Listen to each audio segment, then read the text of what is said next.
안녕하세요. 존 버나드입니다. 자, 오늘도 차이나 전기차 이런 관련 뉴스들이 너무 많아서 제가 소개해드리려면 매일매일 영상을 진짜 만들어야 됩니다. 진짜 이거 시간을 갈아서 매일 영상을 만들어야 되고, 그 다음에 주말에도 쉴 수가 없어요. 왜냐, 이런 뉴스들이 너무 쌓이니까. 그래서 여러 가지 다 여러분들에게 좋은 정보 전달해 드리고 싶어서 이렇게 영상을 마련하고 있고요. 그래서 여러분들 가장 중요한 거는 주식이 올라야 되겠죠. 하지만 전체적인 상황을 보면은 오를 수밖에 없는 이런 분위기가 가고 있고, 가장 중요한 건 우리의 그 멘탈, 조바심을 관리할 수 있느냐, 이게 가장 중요한데, 그러니까 첫째로 주식은 여윳돈으로 투자를 해야 된다는 말이 이런 조바심과 기다림을 이렇게 할 수가 없기 때문에, 그래서 여윳돈으로 하라는 말이고요. 그래서 여러 가지 이런 상황들이 점점 좋아지고 있으니까 우리는 기다리는 수밖에 없다, 이렇게 말씀드리고 가도록 하겠습니다. 자, 지금 보면은 이게 뭐냐면 중국이 세계 최초로 상업용 토지에 SMR 소형 원전이라고 아시죠? 소형 모듈 원전, 이거를 지금 처음으로 설치를 했다고 이렇게 나와 있습니다. 그래서 이 소형 모듈 원전을 여기에 설치를 하는데, 정확하게 저는 기술자가 아니라서 이 소형 이게 모듈인가 봐요. 여기다 설치를 하고 여기에 물로 이렇게 잠기겠죠? 그래서 이거를 개발을 한다는데, 안정성이 기존 원전보다 더 높고 발전량도 좋다고 이렇게 나오고 있습니다. 한번 보도록 하겠습니다. 그래서 쭉 보시면은 세계 최초 상업용 원자력 소형 원전 코어, 링노하트 이런 회사가 세계 최초로 이렇게 소형 모듈 원전을 설치를 했다, 이렇게 나와 있습니다. 그래서 이런 거를 세계 최초로 한다는 거. 그래서 우리가 싫어하는 메이드 인 차이나, 100% 메이드 인 차이나라고 합니다. 링노하트라는 합자회사가 시스템을 인수하고 100% 메이드 인 차이나라고 이렇게 나와 있습니다. 그래서 뭔가 불안하죠, 또 이렇게 얘기하면. 쭉 보면 압력 용기, 증발기, 주펌프 연결부를 일체화해서, 그러니까 소형 모듈 원전이란 게 모든 거를 다 일체화해서 공장에서 찍어내는 거예요. 소형 모듈을. 그래서 원자로죠. 원자로를 찍어내서 그냥 설치만 하면 되거든요. 이 원자로 같은 거를 설치를 해서 어디든 소형 원전이 필요한데, 개발이 필요한데 이렇게 설치를 해버리는 겁니다. 설치를 해서 원자력을 개발할 수 있는데, 이게 바로 소형 모듈 원전이다. 그래서 일체형으로 만든다. 노트북과 키보드 이렇게 사용할 수 있는데, 디스플레이어, 호스트, 키보드까지 모두 통합이 된, 이런 예를 들어서 이렇게 통합이 된 게 소형 모듈 원전이다, 이렇게 보시면 될 것 같고, 링농 1호는 지금 소형 모듈 원자로 발전 용량이 125,000kW 라고 이렇게 나와 있습니다. 그리고 연간 10억 kWh에 달할 수 있다. 개발량이 이렇게 하니까 약 52만 6천 가구의 수요를 충족시킬 수 있다, 이렇게 나와 있습니다. 그래서 이게 탄소 배출량도 많이 잡아준다고 합니다. 88만 톤으로 탄소 배출량을 줄이고 750만 그루의 나무를 심는 이런 효과를 얻어낸다, 이렇게 나와 있습니다. 그래서 또한 열과 전력의 열병합 발전, 그리고 물과 전력의 열병합 발전, 그 다음에 해수 담수와 산업용 증기 공급과 같은 응용 시나리오도 이렇게 할 수 있다, 나와 있습니다. 이런 식으로 또 친환경이라고 해야죠. 원자력도 요즘 친환경이라고 불리잖아요. 그래서 이것도 이렇게 만들고 있다, 이런 걸 시도하고 있다 보시면 될 것 같고, 이걸 왜 소개해 주냐 저한테 물어보면은, 이런 게 많이 지어져야 전기 생산이 많이 되면서 탄소 배출량을 줄이고, 그러면 전기차로 갈 수 있는 이런 뭐라고 하죠, 속도가 빨라진다 보시면 되고요. 계속 가보도록 하겠습니다. 나트륨이온 배터리로 지금 납축전지와 ESS에 많이 쓰이고 있는데, 나트륨이온 배터리가 발전되면서 지금 계속 또 발전이 되고 있다고 합니다. 그래서 나트륨이온 배터리가 지금 발전되고 있는데, 산시 하우나에서 지금 나트륨이온 배터리 생산 라인을 가동했다고 합니다. 그래서 전에 출자 자회사 이런 회사가 1GW시의 나트륨이온 배터리 생산 라인을 산시성에 공식적으로 가동을 했다고 발표를 했다고 합니다.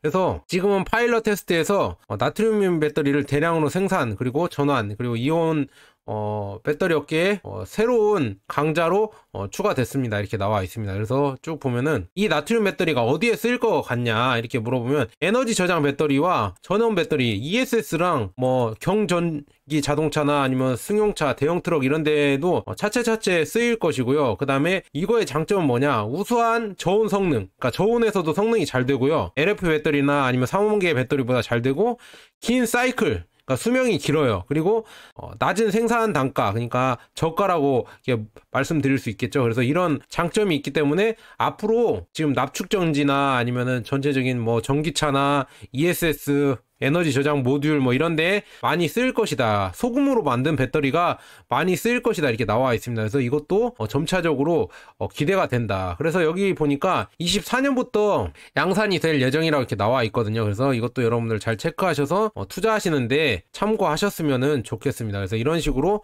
나트륨 이온 배터리도 LFP 배터리, 인산철 배터리 다음으로 이렇게 개발이 되면서 이것도 나중에 양산이 된다고 하면은 더 많이 쓰일 수가 있다. 왜냐? 저가로 나오기 때문에 이렇게 보시면 될 것 같고요. 그 다음에 떠오르는 아세안 시장에서 니켈 강국인 인도네시아가 있습니다. 그래서 이거 보면은 지금 전기차로 가면서 이 코발트나 리튬, 뭐 망간, 뭐 이런 뭐 자재들, 니켈 이런 게 중요해지고 있잖아요. 그런데 지금 글로벌 코발트 가장 많이 나오는 데가 콩고 민주공화국이고 그 다음에 인도네시아, 러시아, 호주, 캐나다 이렇게 순으로 나오고 있고요. 그 다음에 글로벌 니켈 채굴 비중이 보면은 인도네시아가 가장 1위입니다. 가장 많은 보유량을 갖고 있고 그 다음 필리핀, 러시아, 뉴칼라도니아인가요? 그 다음에 호주 이렇게 갖고 있는데 이거 보시면은 거의 다 뭐 호주나 캐나다만 빼고 거의 뭐 브릭스랑 친한 국가들이죠. 이렇게 되면서 점점 이 자원의 중요성이 커지고 있다. 그리고 이 국가들, 인도네시아, 콩고, 필리핀, 러시아 이런 나라들이 이제는 탈세계화하면서 점점 자원 강국들이 자원을 국유화하면서 이제는 자기들이 관리를 하겠다. 싼값에, 헐값에 서방 국가들이나 선진국에 팔지 않고 우리가 산업을 키워서 더 많은 부가를 창출하겠다. 이렇게 부를 창출하겠다. 이렇게 나오고 있습니다. 그런 것 때문에 점점 탈세계화가 되고 있잖아요. 미국을 필두로 해서 뭐 IRA 법안을 피면서 점점 뭐 이제 중국을 배제한다 뭐 이렇게 하면서 탈세계화로 점점 되고 있고 그다음에 브릭스 체제가 나오고 있으면서 점점 이 접점이 없어지고 있잖아요. 서로 이제는 거래를 단교는 아니겠지만 조금 장벽을 세우겠다 이렇게 나오고 있어서 결국 중요한 거는 자원 강국들이 부상을 하고 있다 이렇게 보시면 될 것 같아요. 그래서 인도네시아도 전기 배터리 핵심 원료인 니켈과 뭐 이런 게 나오고 있거든요. 그래서 글로벌 수요의 지금 절반을 책임지고 있어요. 인도네시아가 진짜 니켈이 거의 뭐 대부분이 나온다고 이렇게 보시면 될 거예요. 세계에 쓰이는 배터리에서 쓰이는 니켈이 거의 대부분 나온다고 볼 수 있고요. 원자재에서 가치 창출하는 대표적인 나라입니다. 그리고 수년간 니켈 수출 규제를 통해 자국 내 재련 산업과 배터리 공장, 여러 전기차 공장을 성공적으로 구축하고 있다. 이렇게 보시면 될 것 같고 인도네시아 지금 2014년에 원료 니켈을 수출을 금지시켰다고 합니다. 그래서 이후에 지금 여기 중국으로부터 니켈 가공과 관련한 150억 달러 이상의 투자를 유치했다. 여기가 화유 코발트거든요. 화유 코발트가 들어가면서 이런 투자를 유치해서 이런 개발하면서 결국 니켈의 생산이랑 뭐 재련 이런 것도 거의 중국이 장악하고 있다. 보시면 될 것 같아요. 그러니까 중국이 뭐 니켈이나 코발트나 뭐 여러 원자재를 왜 독점을 하는지 이걸 보면 알 수 있듯이 다 미리 투자를 하고 다 선점을 해놨습니다. 그래서 이렇게 인도네시아에 이렇게 많은 투자를 하고 있고 그 다음에 호존 네타 브랜드를 갖고 있는 자동차가 지금 태국에 이어서 두 번째 공장으로 인도네시아에 공장을 지은다고 나와 있습니다. 그래서 울링에 이어서 인도네시아에 두 번째 공장을 짓는 중국 회사가 됐다. 중국 자동차 회사가 됐다. 이렇게 나와 있고 비아디도 곧 인도네시아에도 공장을 지을 거라고 발표가 나오고 있다. 그래서 아세안 시장을 거의 장악하고 있는 중국 전기차다. 그래서 중국 전기차들이 이제는 일본을 밀어내고 일본이 거의 아세안 시장 도요타가 꽉 잡고 있었거든요. 제가 태국 여행을 갔을 때도 일본이 거의 꽉 잡고 있었는데 이제 일본을 밀어내고 전기차로 이제 아세안 시장을 다 장악하려고 하고 있다. 그 중에 이 니켈의 거의 뭐 종주국이죠. 인도네시아를 장악을 해서 여기서 더 많은 생산을 해내서 전체적인 아세안 시장을 장악을 하겠다 이렇게 나와 있습니다. 그래서 태국이랑 인도네시아 뭐 여러 이렇게 국가들을 가고 있다 이렇게 보시면 될 것 같습니다. 자, 그래서 호조는 24년에 인도네시아에 차량 생산할 것이라고 이렇게 나와 있습니다. 그래서 24년 인도네시아에서 네타 브랜드 차량 있잖아요. 네타 브랜드 차량을 현지 생산을 시작할 계획이라고 화요일 날 뭐 발표를 했다고 이렇게 나와 있습니다. 보니까 뭐 쭉 이렇게 읽어보니까요. 인도네시아 시장이 인구가 2억이잖아요. 그래서 이런데 중국산 스마트 차량을 도입하고 싶다고 지금 호주는 이렇게 말하고 있고요. 그래서 인도네시아 친화적으로 이런 브랜드를 만들어서 더 많이 팔려고 지금 하고 있다 이렇게 보이고, 그 다음에 인도네시아 뭐 EV 진출은 4분기부터 현지 판매를 시작할 거라고 하고 있습니다. 그래서 네타 브랜드가 지금 인도네시아에서도 이제 4분기부터 3개의 모델을 예약받기 시작했고 4분기부터 이제 판매가 시작될 거라고 이렇게 나와 있습니다. 그래서 쭉 보면은 이게 뭐 인도네시아 고객들에게 예약을 받고 그 다음에 태국, 말레이시아, 미얀마, 브루나이, 아세안 국가에 진출한 네타의 인도네시아 진출은 이번이 처음이라고 나와 있습니다. 이렇게 여러 나라에 진출했지만 인도네시아는 이번이 처음이라고 이렇게 나와 있습니다. 그래서 네타 브랜드는 점점 아세안 쪽으로, 유럽은 아니고 아세안 쪽으로 더 많이 넓혀가고 있다. 일단은 아세안이 제일 가깝잖아요.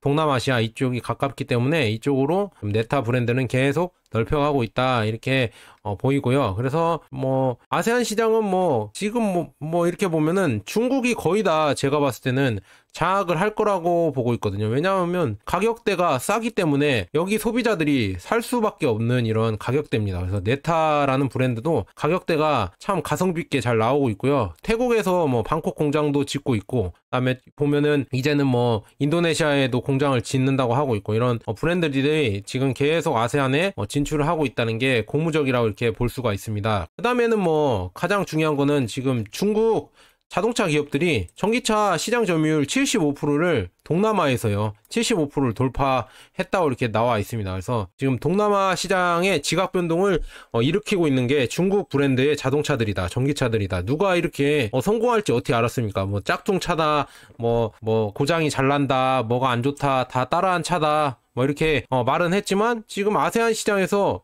이렇게 성장을 하는 거 보면 진짜 고무적이다 이렇게 볼 수가 있고, 그래서 아세안 시장에서 자동차 수출액이 58억 달러에 달했다고 합니다, 지난해. 그래서 전년 동기 대비 48% 두 자릿수의 증가를 한 수치였고, 특히나 동남아 시장에서 중국 자동차 브랜드의 점유율은 5년 전에는 1% 미만에서 최근에 6%까지 상승을 했다고 합니다. 진짜 이거 대단합니다. 그리고 주요 자동차 제조 허브인 태국의 경우에는 지난 1월부터 5월까지 5개월간 중국 자동차 69,000대가 수출됐다. 이는 전년 대비 140% 증가한 수치로 이들 차량 중에 전기차가 90%다. 그래서 66,000대가 전기차라는 게 고무적입니다. 그래서 그 결과 베스트셀링 전기차 톱5에서 4개 모델이 중국 전기차였다는데 창청의 오라 쿠켓, 그리고 MG의 EP, MG ZS EV, 그 다음에 비아디의 아토3 뭐 이렇게 전기차 모델이 잘 팔렸다고 나와 있고, 아토3의 경우에는 점유율이 37.5%에 달한다고 합니다. 이렇게 잘 팔리고 있고,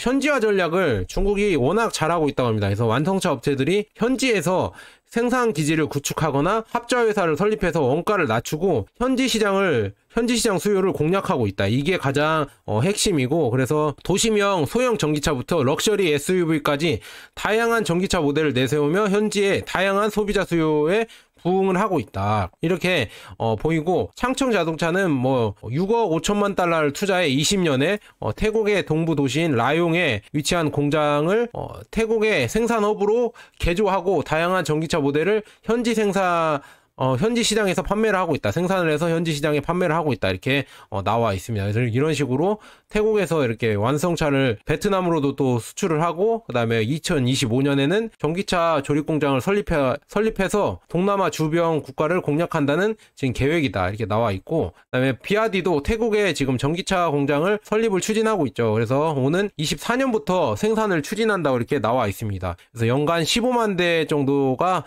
생산될 거라고 예상되고 있고, 이거는 뭐 태국에 다 판매하는 게 아니라 옆에 뭐 말레이시아, 옆에 동남아 국가들 있잖아요. 필리핀이나 뭐 이런 국가들에도 수출이 될 수 있다. 이렇게 예상이 되고, CATL도 지금 동남아 전기차 공략에 힘을 보태고 있다고 합니다. 그래서 태국의 아론 플러스와 차세대 배터리 셀투팩 기술이죠. 셀투팩 기술로 태국에서 생산업으로 도약할 지금 예정이라고 이렇게 나와 있습니다. 그래서 이렇게 된다고 하면은 일본 브랜드들이, 제가 태국 여행을 했을 때도 도요타가 거의 꽉 잡고 있거든요. 근데 그 도요타의 아성을 도전하면서 점점 이제 중국 전기차가 이제는 세계로 잘 팔리게 돼 있다. 그래서 동남아 시장을 중국 전기차가 차근차근 야금야금 장악을 해 나가고 있고요. 그리고 일본의 노무라 증권에서도 이렇게 예상을 하고 있습니다. 향후 10년 동안 중국 자동차 브랜드가 태국 소비자에 부담할 수 있는 전기차를 공급하면서, 이게 뭔 말이냐, 태국 소비자들이 살 수 있도록 싸게 만든다, 이렇게 나와 있습니다. 그래서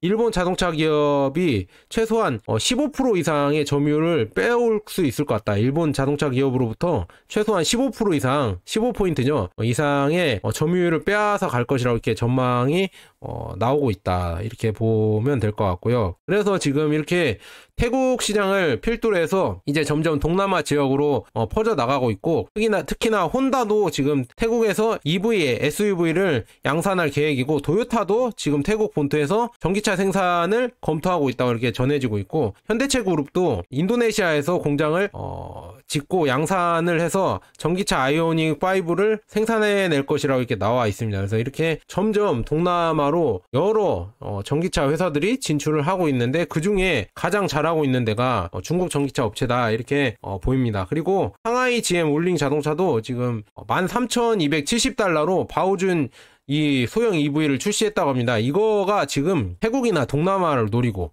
왜냐하면 거기에 오토바이가 많이 타고 다니잖아요. 이제는 오토바이가 줄어들고 전기차로 차근차근 바뀌어가고 있다, 이렇게 여러분들이 보시면 될 것 같고, 그래서 계속 가보도록 하겠습니다. 그리고 장성 자동차 그레이트월 모터스죠. 그레이트월 모터스도 지금 뭐 탱크 500 HEV, 그 다음에 하발 H6 뭐 이런 브랜드로 지금 바야킨도 오토쇼에서 이렇게 발표를 했고요. 그래서 태국에 이어서 인도네시아 시장에 진출할 거라 이렇게 얘기를 하고 있습니다. 그래서 이 기사도 가져왔는데 한번 보도록 하겠습니다. 그레이트월, 그래서 인도네시아 진출을 위한 최신 중국 자동차 회사가 됐다, 이렇게 나와 있습니다. 그래서 보면은 여러 가지 모델, 특히나 SUV를 잘 만들거든요. 그래서 인도네시아 시장에 진출을 하고, 전기차를 포함한 뭐 이게 상용차도, 그러니까 내연기관 자동차도 여기는 수출을 하나 봅니다. 그래서 이렇게 수출을 하면서 친환경에 맞춰서 뭐 전기차도 많이 수출할 계획이다, 이렇게 나와 있고요. 인도네시아는 중국 자동차 회사가 태국, 필리핀, 베트남을 포함한 아세안 지역에서 가장 큰 전기차 시장이다, 이렇게 볼 수가 있습니다. 이런 식으로 지금 런칭을 해서 지금 네타, 그 다음에 뭐 비아디, 그다음에 만리장성, 그러니까 만리장성 모터스 다들 진출하고 있다, 이렇게 보이고, 가장 중요한 거는 이 모델 뭐가 있냐면 그레이트월 모터스의 모델인 구켓, 이게 소형차로 잘 나와서 여자들의 수요가 많이 모일 것 같다, 이렇게 나와 있고요. 그렇게 보면은 이 값싼 전기차, 이런 소형 전기차가 태국이나 이런 말레이시아, 라오스, 캄보디아, 필리핀, 베트남, 인도네시아, 브루나이 이런 데서 잘 팔릴 수밖에 없겠구나, 이렇게 나와 있습니다. 이 가격으로는 테슬라도 못 만들고, 그 다음에 도요타, 그 다음에 현대 이런 데도 만들 수가 없기 때문에 지금 이 시장은 거의 중국이 장악해 나가고 있다, 이렇게 보입니다. 중국 내 배터리 탑재량, 7월 배터리 탑재량이 세세하게 나왔는데, 이거 한번 보고 한마디로 요약하면은 결국 LFP가 인산철 배터리가 대세가 되고 있다는 게 자명한 사실로 나오고 있다, 이렇게 보입니다. CATL이 41%로 부동의 1위고, 그 다음에 비아디가 따라가고 있고, 그 다음 CALB, EV에너지, 고션 하이테크, S볼트, 선하다전자, Z에너지, 그 다음에가 LG 에너지솔루션, 이렇게 나와 있습니다. 아래 기업들은 이렇게 보시면 되고, 그래서 지금 쭉 보면은 배터리 시장에서 CATL의 점유율은 하락한 반면 비아디가 상승을 했습니다, 이렇게 나와 있고, 배터리 설치 용량은 32.2기가와트시, 그래서 전년 동기 대비 33% 증가했지만 6월보다는 2.0% 감소를 했다, 이렇게 나와 있고, 쭉 보시면 점유율은 아까 나온 대로 그냥 스킵하면 될 것 같고요.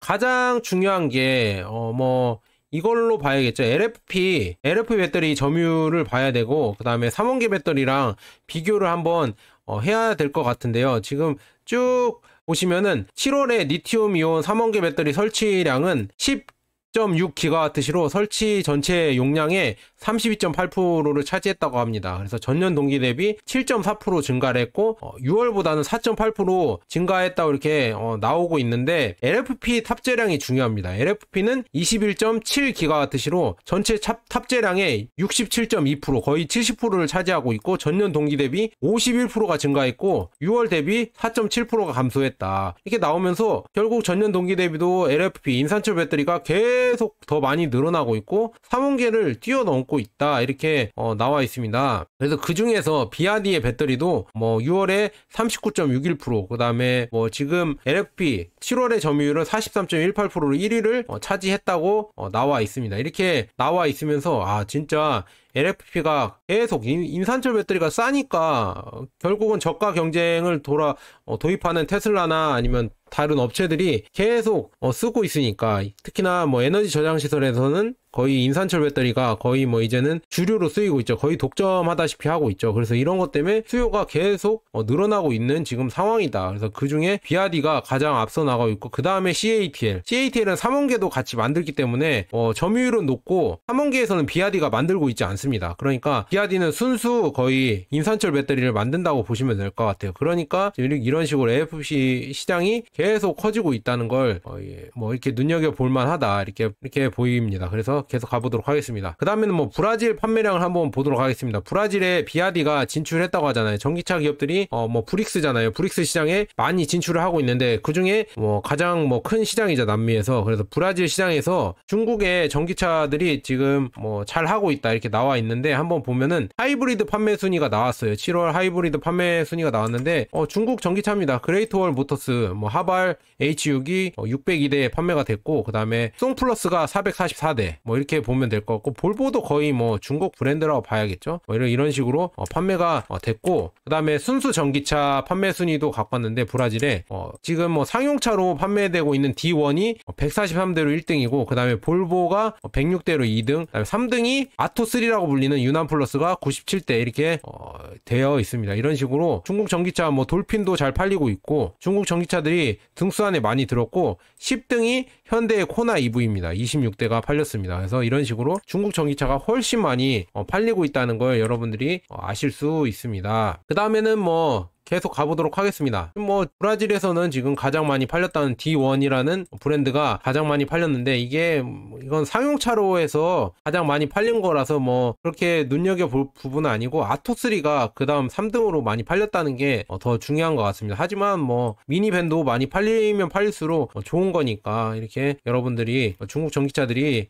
브라질에서도 잘 팔린다는 거 이렇게 볼 수가 있습니다. 그 다음에는 6월에 중국 전기차 수출이 1위를 했었는데, 1월에서 6월까지 지금 등수가 나와 있어요. 그래서 러시아나 멕시코, 그 다음에 여러 나라들이 있는데, 판매가 가장 많이 된 데가 러시아라고 봅니다. 그래서 중국 전기차가 가장 많이 올해 판매가 된, 지금 보면은 1500%나 증가를 했다고 합니다. 러시아에서 이렇게 많이 수출이 됐거든요. 왜냐하면은 서방 제재가 있으니까 서방 기업들은 다 나가고 중국 기업들이 다 차지를 해버리니까 러시아에서 1500%나 이런 중국 자동차 수출이 됐고요. 그 다음에 멕시코가 67% 성장, 벨기에가 63%, 사우디아라비아는 21% 줄어들었네요. 그리고 호주는 208% 성장을 했고 있고, 그 다음에 스페인은 1700%, 그 다음에 터키도 500%, 아랍에미리트도 뭐 225%, 영국도 240% 이렇게 증가를 하고 있다는 걸 이렇게 보이고 있습니다. 그리고 가장 많이 증가한 이런 나라들을 보면은 러시아가 가장 많이 증가가 됐고, 그 다음에 멕시코, 스페인,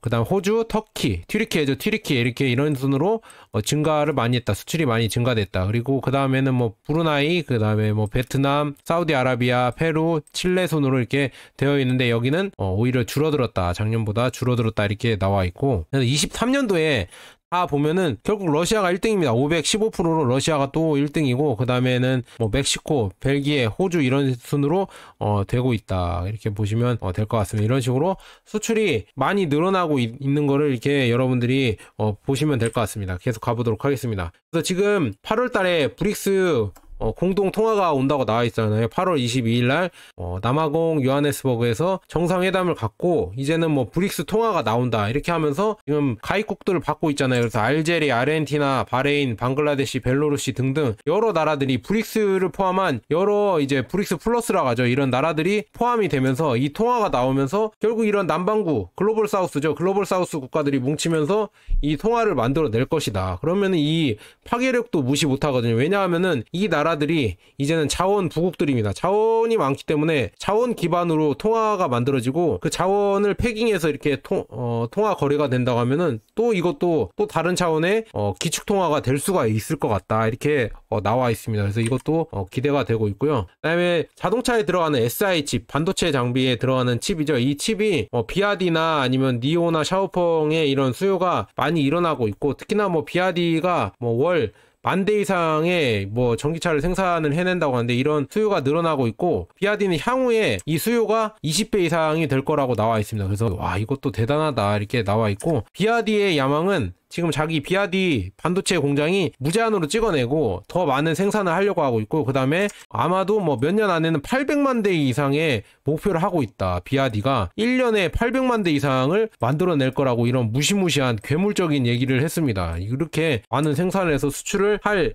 계획이다 이렇게 나와 있습니다. 그래서 그거에 따른 이런 반도체도 많이 만들어내야 되잖아요. 그래서 이런 수요를 예측해봤는데 진짜 엄청나게 늘려야 되겠다 이렇게 그런 예상을 하고 이런 기사가 나온 것 같다 이렇게 보입니다. 계속 가보도록 하겠습니다. 그리고 포드나 이런 제너럴 모터스 이런 회사들이 갑자기 점점, 포드는 전기차를 하다가 잘 안 돼서 그런지 하이브리드에 올인을 한다고 이렇게 나오고 있고요. 그래서 보면은 K 배터리, 지금 K 배터리를 받았던 이런 회사들 있잖아요. 제너럴 모터스나 포드나 이런 회사들이 죄다 적자다. 이 아이러니한 게 배터리 회사들이 슈퍼 의리라고 하지만 결국 이거를 갖다 써서 주요 고객이죠. 주요 고객인 전기차 회사들이 돈을 못 벌고 있으면 이게 뭔가 문제가 있는 거라고 볼 수가 있겠죠. 그래서 이게 문제가 되면서 포드도 이제 하이브리드 위주로 전략을 바꾼다고 하고요. 테슬라를 제외하고 지금 보면은 수익을 내는 이런 전기차 회사가 비아디나 테슬라, 그리고 또 하나가 뭐가 있을까요? 완전 전기차 회사는 아니지만 리오토 이 정도 순위라고 볼 수가 있는데, 지금 EV 전략들을 우왕좌왕하고 있어요. 제너럴 모터스나 아니면은 포드나 이런 데가 수익이 안 나니까 내연기관을 또 놓을 수가 없고, 내연기관은 수익이 너무 잘 나고, 근데 또 정부나 아니면은 이제 흐름이 전기차로 바꿔야 되고 하지만 전기차는 수익이 안 나고, 그래서 이게 참 딜레마다. 그런 거 보면은 진짜 테슬라가 이것도 대단합니다. 테슬라 이런 지금 영업이익 판매량이 이 전체 회사를 BMW, 볼보, 폴스타 다 합친 리비안 이런 전기차 회사를 합친 판매량보다 테슬라가 월등히 높다. 진짜 대단하죠. 근데 이런 테슬라가 지금 선두로 가고 있지만 이제는 저가 전기차를 만들겠다고 이렇게 저가 전기차로 대중화로 이끌려고 하고 있잖아요. 그렇기 때문에 이거를 따라갈 수밖에 없어요. 중국 전기차 회사도 따라가야 하고, 이미 중국 전기차는 저가 전기차 잘 만들어내죠. 그래서 테슬라가 이렇게 가는 게 오히려 좋을 수가 있습니다. 하지만 현대나 포드, 제너럴 모터스 이런 데가 문제죠. 이런 데가 가격을 내릴 수 있냐, 이게 관건이거든요. 그러니까 현대도 니로 EV나 기아는 코나 EV 이런 게 다들 이런 LFP 배터리를 이용을 해서 생산을 해내려고 지금 다들 하고 있잖아요. 토레스 EV나 KGM, KG 모빌리티도 지금 이런 인산철 배터리를 써서 가격을 내린다고 나와 있었잖아요. 그러니까 테슬라부터 이미 가격을 내린다고 인산철 배터리를 많이 쓴다고 하니까 다들 전기차 회사들이 이쪽으로 가고 있다. 그러면은 인산철이 대세가 될 수밖에 없어요. 앞으로도 대세가 되고 ESS 에너지 저장 시설에도 쓰일 수밖에 없으니까 나중에 보면은 이제 실적이 나오면서 주가는 더 성장을 하겠죠. 실적에 이렇게 차용이 된다고 하면. 그러니까 우리는 조금 조바심을 내지 말고 기다림을 가지면서 계속 기다릴 수밖에 없다. 이렇게 여러분들에게 말씀드리고 싶고, 그 다음에 이제는 논외로 지나가는 얘기로 이렇게 해드리자면, 미국 정부의 이런 부채가 계속 늘어나고 있다. 이 부채 한도가 계속 늘어나고 있어요. 기축통화의 힘이죠. 달러를 찍어내서 경기를 살리고, 그다음에 이런 뭐 경기 침체를 벗어나는 미국의 전략인데 이거는 다른 나라는 절대 못합니다. 미국이 기축통화하기 때문에 이렇게 하고 있지만 이게 미 국채를 계속 사줄 사람이 생길지가 의문입니다. 그리고 그다음에 소규모 은행들의 이런 상업 부동산 이런 만기가 돌아오면서 이게 또 파산이 날 수가 있다. 그래서 소형 은행들이 지금 만기가 계속 돌아오고 있고 상업 부동산 이런 채권들이 엄청나게 늘어났었거든요. 특히나 소형 은행들이. 왜냐하면 예전에 뭐 계속 돈을 풀었으니까 이 돈을 어디다 대출을 해야 되는데 상업용 부동산에 많이 대출을 했었어요. 근데 큰 라지캡 은행들은 많이 대출 안 했었고, 그래서 지금 소형 은행들이 이게 만약에 뇌관이 터지면은 이게 또 부도가 날 수가 있다. 뭐 SVB 이런 실리콘밸리 은행도 이게 부도가 난다고 이렇게 한 것처럼 이게 또 위기가 될 수가 있다고 하거든요. 그래서 저는 뭐 지금 뭐 상업용 부동산 이런 사태가 퍼질 수도 있으니까 너무 주식에 몰빵하지 마시고 조금 현금을 갖고 계셔라, 이렇게 말씀을 드립니다. 지금 보면 오피스 상업용이 지금 뭐 수익률로 보면은 30% 마이너스 30%입니다. 지금 12개월 수익률 보면은 그렇게 되어 있고 아파트가 마이너스 20% 가까이 되고 있습니다. 이렇게 뭐 수익이 안 나는 부동산들이 많이 있으니까 여러분들 지금 조심하셔야 될 것 같다. 왜냐하면 지금 뭔가 조짐이 안 좋은데 그래도 뭐 우리는 긍정론자잖아요. 상승론자고 하니까 물론 투자를 하되 현금 비중을 조금 늘리셔라. 버핏도 지금 현금 비중을 최대치로 지금 하고 있다고 나와 있잖아요. 그렇기 때문에 여러분들도 좀 위기에 대비하는 이런 에어백이라고 해야죠. 에어백인 현금을 조금씩 보유하고 계셔라, 이렇게 말씀드리고 싶습니다. 그래서 여러분들 차이나 전기차가 많이 뭐 안 올라서 많이 고민이실 거예요. 하지만 저는 제가 봤을 때는 테슬라가 이미 저가 전기차로 가고 있고 LFP 인산철 수요는 계속 늘어나고 있고 그 다음에 중국 전기차 이런 판매량, 세계에서 수출량 그리고 생산량도 계속 뭐 물론 뭐 성장성이 조금 낮아졌다 이렇게 말하는 분들도 계시지만 그래도 이제는 해외에서 더 많은 성장을 할 거기 때문에 그게 더 기대되기 때문에 이거는 뭐 꾸준히 홀딩하고 가져가야 되지 않을까, 저는 그렇게 보고 있고, 존 버나드는 몇 년까지 보냐, 저는 최소 25년 그 다음에 최고로 볼 때는 27년까지 한번 차이나 전기차가 얼마나 오르는지 한번 보고 싶다, 이렇게 말씀드리고 싶습니다. 자, 여기까지 존 버나드였고 여러분 구독과 좋아요 알람 설정 꼭 부탁드립니다. 특히나 좋아요 한 번씩 많이 눌러주세요. 좋아요가 많이 안 눌리고 있거든요. 한 번씩 부탁드립니다. 감사합니다.